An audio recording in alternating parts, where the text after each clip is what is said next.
Seigneur, bino nyonso bana na nzambe boyo kanga. Lelo na ye koyebisa mutu moko.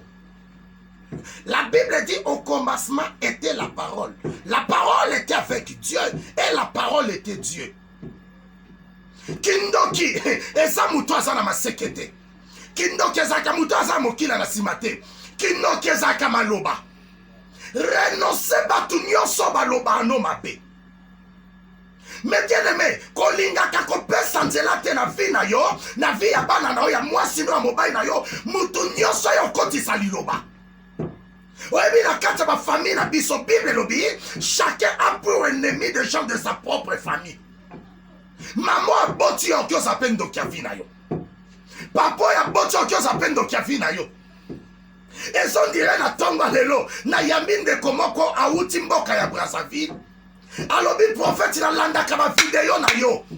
Mais soki na ye, lelo na boti na basi misatu.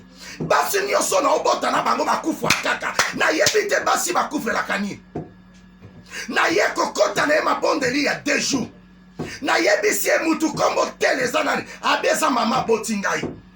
Ngai se est-ce que yo na mama no bosalani. Abi depuis na banda ko coucher na mama na nga depuis âge de 16 ans ti lelo na komi na 47 ans na coucher na mama na ngai.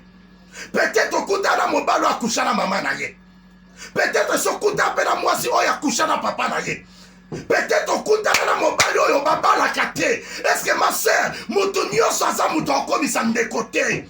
Mutu nyonso azatala libala na soki esimba te. Peut-être nzambe oprotege yo. So mwasi anaza nduma relese ye tika ye. Ote nalingi mwasi makasi. Peut-être mwasi oyo lingi makasi aza sirene. Peut-être mwasi anabima na papa na ye. Peut-être moi ça na bimana bandeko na ye. Mobali oyo so kufela. Peut-être na liboto na bango balia kabasi ya batu.